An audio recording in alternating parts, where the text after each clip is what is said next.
You're such a slob. There's no way you're my kid. Get lost, you pig, yelled Bob, and I stepped in to protect Luke. If you won't acknowledge Luke as your own son, I'll take him in. Days later, when the two found out that Luke had been on TV, they came to our house. Luke, come home with us, they implored. To them, Luke retorted, Who are you guys? I'm Katherine Johnson. Ever since I lost my husband a few years ago, I've been living alone. Living alone in a big house was lonesome. Having no particular hobbies, every day was unbearably dull. However, there was one thing I looked forward to. That was seeing my grandson, Luke. Seeing my adorable grandson, Luke, was the only thing that brought me comfort. My son Bob and his wife Michelle ran a nightclub together. It seemed to be flourishing, and the couple always seems busy. The two had a baby after several years of marriage. Apparently, they wanted to have a girl and make her the star attraction of their club. Even before the baby's gender was known, they bought tons of baby girl products, holding high hopes for a girl. However, the baby turned out to be a boy. The disappointment of the two upon knowing that it was a boy was profound. Once the baby is born, you'd think they find it endearing regardless. That's what I optimistically thought, but it didn't go that way. Bob and Michelle showed no interest in the baby they had brought into the world, nor did they seem to care much for him. Even his name wasn't given much thought by the two. Fed up, I presented a few options, and from those, the couple chose the name Luke. The couple continued to show little interest in Luke. The two were determined to have a girl next time, but they never had another child. Michelle gradually began to harbor resentment towards Luke. All our plans got messed up because you are not a girl. It's all your fault. Michelle seemed to have such misplaced hatred towards him. Moreover, led by Michelle, Bob too began to adopt a cold attitude toward Luke. If only I had intervened at that point, maybe things wouldn't have turned out this way. Eventually, Michelle stopped making meals for Luke. She'd leave a $5 bill on the table every day before heading to work, not returning until the early hours of the morning. Luke spent the long hours from evening to night alone. Just imagine how daunting it must have been for a young child to wait alone for his parents' return. With the money Michelle left, Luke had been buying his meals at the convenience store. Still a young boy, Luke didn't consider things like nutritional balance and would often buy sweets and potato chips to eat. Furthermore, there were times when he would eat convenience store meals that were about to be discarded. A child going to the convenience store alone daily is inevitably noticeable. A sympathetic convenience store worker would secretly share some food with Luke. Thanks to this, even on days when Michelle didn't leave money, Luke was never without a meal. By the time Luke was in 3rd grade, his weight had exceeded 150 pounds. This was the result of his unhealthy diet of sweetbread, convenience store meals, and sweets every day. Bob and Michelle seemed displeased with this. Ever since Luke had put on weight, the two had been verbally abusive towards him. Look at how fat you've gotten. Get a grip. You're not my child, you're just a fat burden. Get out, you're in the way. When I learned that they had said such things, it felt like my heart would burst. I wonder how Luke felt hearing such words from his father. Worried about Luke, I occasionally visited his house to check on him. From Bob and Michelle's tone, I had a hunch they were starting to resent Luke. I visited their home to confirm that they weren't doing anything terrible to Luke. One day, sadly, my fears came true. There's no way a fatso like you could be my child. Get lost, you pig. As soon as I opened the door, I heard Bob shouting. I rushed towards the noise and saw Luke lying on the floor. Judging from his hand on his cheek, Bob must have hit him. Bob, what are you doing? I rushed over to Luke, pulling him towards me to shield him from Bob. Looking at Luke, he gazed back at me with a vacant expression. His look resembled that of surrender, and I regretted making such a young boy wear such a face. Bob seemed unaware of my arrival, his eyes wide as if they were about to pop out. Do you understand what you're saying? Luke is genuinely your child, I yelled at Bob.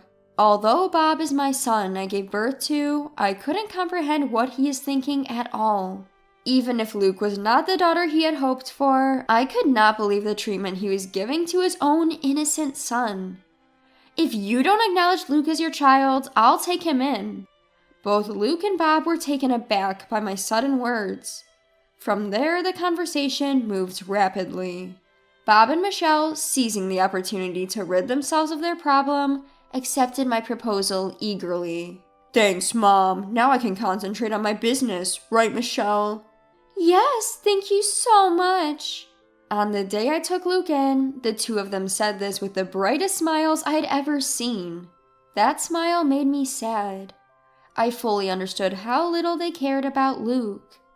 I had been observing, thinking that it would be best for Luke that he was with his real parents, but I strongly regretted not taking him in earlier. On our way back to my house, Luke said, I'm sorry, I'll grow up fast and move out. What on earth was he saying? When I asked him, Luke replied with a stoic expression. You regret taking me in on a whim, don't you? You look angry all along. I look angry? Luke nodded sadly. No, I regret not doing this sooner.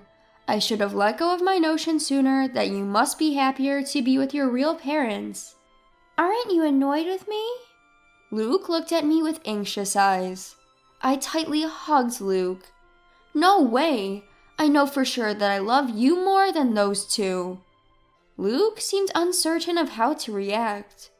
He was freezing like a statue for a while, and then he mumbled softly, This is the first time I've been hugged. Tears welled up in my eyes, and I swore to myself that I'd make this kid happy no matter what. From that day on, Luke transformed into a lively and cheerful kid. He started laughing more than I could have ever imagined, and he also became more talkative. Every day when he returned home from school, he would help prepare dinner while excitedly sharing the day's events. You seem very cheerful today, Luke. Did something good happen? Do you know? Something funny happened today. While we were singing in music class, a sparrow flew into the room. The teacher was in such a frenzy. I was wondering why, and then she almost started crying, saying, I can't handle birds. Remembering the event, Luke chuckled. He looked so cute and lovable that my heart melted. Since he started eating healthy meals at my place, Luke's physique became more standard. Although he maintained his childlike charm, his contour sharpened, making him look quite handsome. He shyly told me that the girls at school started talking to him more. Luke seemed happy every day, and I was relieved to see him that way. The day of the first parent-teacher conference since I took Luke in came. Luke's homeroom teacher made a suggestion. Why don't you have him take an IQ test at the hospital? This suggestion made me anxious. I felt like they were saying there was something wrong with Luke's intelligence. Is Luke falling behind the others? As I asked this, the teacher hurriedly waved his hands. No, it's the opposite. From my experience, I believe Luke may be gifted. I was a bit puzzled by the unfamiliar term gifted. According to the teacher, gifted refers to children who possess innately higher abilities compared to their peers. The teacher handed me a piece of paper. This is a graph showing the change in Luke's grades. At a certain point, Luke's grades have shot up significantly. Sure enough, the graph showed a sudden upward trend. Looking at the dates written on the x-axis, I realized that the change happened right after I took Luke in. I was surprised at how sudden it was, so I asked Luke, have you started going to cram a school or something? This increase is unusual though, but that wasn't it. Apparently, Luke had been adjusting his results to avoid doing too well. I didn't quite understand what the teacher meant, so I turned to look at Luke, who was sitting next to me. Noticing my gaze, Luke began to speak. At my old home, if they found out I was doing well in school, they didn't like it. They'd say I was being cheeky and I'd get hit more than usual. Luke shrugged his shoulders. So, during tests, I would intentionally leave answers blank or get them wrong. I actually knew all the answers, though. Luke smiled smugly. Now there's no need for that, so I just take the test normally. It's so easy it's boring. Even just reading the textbooks lets me understand everything in class, which isn't fun. I want to study something more challenging. Luke sighed deeply. I was momentarily worried that the teacher might feel offended by his words, but my worries were eased when I heard the teacher laughing loudly. What do you think? If Luke is gifted, we might be able to provide support that suits him. Why not get tested at the hospital? If it's for Luke's benefit. With that in mind, I decided to take Luke to the hospital over the weekend. From what I can tell, based on his behavior at school and home, as well as the results of his IQ test, it seems that Luke may be gifted. The doctor spoke clearly. Luke's IQ was significantly higher than average, which surprised me. I had no idea Luke was this smart. No wonder he finds school so easy. To fulfill Luke's desire for more challenging studies, I decided to hire a private tutor for him. The tutor is a veteran who graduated from a prestigious American university, and he understands Luke's characteristics. Luke was pleased, saying it was more fun than school. He passed both the English and Chinese proficiency tests with the highest grade at the tutor's suggestion. When the tutor posted about his proud student on social media, it spread rapidly. Luke became the talk of the town, and we started getting interviews from newspapers and television stations. One day, while spending the usual time with Luke, the doorbell rang. Oh, are the reporters here already? There was still about 30 minutes left until the interview time. I opened the door expecting the reporters and was surprised. Long time no see, Mom. I've come to get Luke. There they were, Bob and Michelle. What brings you here? When I asked, Michelle flashed a bright smile and replied, Dear mother-in-law, thank you for caring for Luke until now. From now on, he will live with us. I couldn't believe what I was hearing. What on earth is this woman talking about? You must be joking. Luke has an interview soon. I'm very busy. Please leave. Upon hearing the word interview, Bob and Michelle's eyes lit up. So it really was Luke. We saw it on TV. Our son is truly remarkable. Their faces turned towards each other, excitement bubbling between them. And then they blurted out an outrageous idea. If Luke comes back, our shop will be secure. Beside Bob, Michelle was nodding fervently. If we get customers who come to see Luke, our sales will go up. In the long run, we could even leave the management to him. That would make life easier for us. I was astounded at the self-serving thoughts of the two. After claiming that Luke isn't their child, they show up to take him back when they realize how talented he is. A child is, Luke is, not a possession of his parents. Don't you understand? I had reached the limit of my patience. Just as I was gearing up to give them a piece of my mind, Luke appeared behind me. Seeing Luke, Bob and Michelle broke into smiles. Their smiles only stoked my irritation. However, their smiles were shattered by a single phrase from Luke. Who are you guys? Luke asked, staring at the two straight on. They looked bewildered. Who are we? We're your dad and mom. You're our beloved child who I suffered to give birth to. Michelle's words made me feel sick. How dare she call him her beloved child? Just as I was about to retort, Luke smirked and said, My only family here is my grandmother. I don't know you people who abandoned me. He stated this firmly. Luke, that woman is your grandmother, not your mother. Come back home with us. Bob tried to persuade him gently, but Luke glared at him. My home is here with my grandma. Unlike you, she's always shown me love. You abandoned me, and now you want to reclaim me because you think I'm useful? You're not my parents.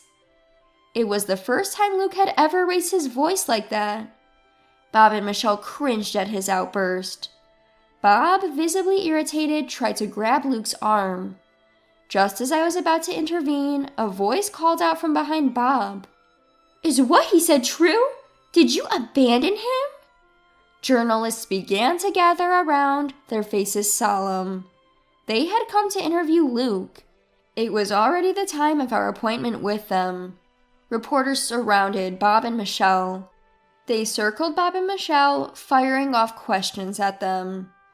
Later, this interview was broadcast on television with the sensational title, "The Sad Past of a Genius Boy, Confronting the Parents Who Abandoned Him." The impact was immense. The couple was lambasted on social media, and their business received numerous angry calls.